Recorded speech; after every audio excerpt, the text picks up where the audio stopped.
तो गाइस नमस्कार जय जगन्नाथ। तो बहुत दिन पर आज आम घर है लच्छा परोटा। तो आम घर जेहेतु आज कहीं नथिले सब गाँव जाते तो दुईटा भौणी बसते गोटे भौणी फ्री फायर ऑन कर सारे आउ जन मो पे जोता ऑर्डर करूला। देन एठी आम मिसिक जाइलु दुकान। तो दुकान में नहीं आसलु अंडा ता सहित जहाँ भी दरकार तेल बेल जहाँ भी दरकार नहीं आसलु। तो आसिक लिप्सा आम अटा चकर लानी जेहेतु लच्छा परोटा कर। देन ये बस पाठ पढ़ुची जेहेतु काली तार एग्जाम अच्छी कॉलेज ये पाठ पढ़ुची बस। लिप्सा अंडा छड़ेला आसिक लच्छा परोटा स्टार्ट करदेला। तो आपण मैंने प्रोसेस टे देखो केमती लच्छा परोटा करुच्ची। देन मुझे पचारे कुआरे कटाकटी कमे कर लच्छा परोटा तो कटाकटी हुए ना कटाकटी करके जो कणा होता है जो परोटा से लच्छा परोटा कहुए।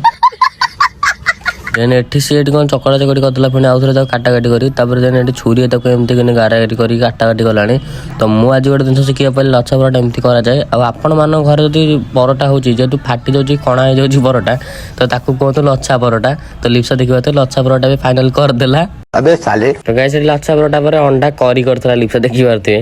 देन एठी आपण माने देखंतु लच्छा परोटाटा केमती देखा जाउची। आपण देखंतु याकू कहंती लच्छा परोटा। आपण घर जदि कणा होई तो कहबो लच्छा परोटा। मु भी याकू कहली लच्छा परोटा।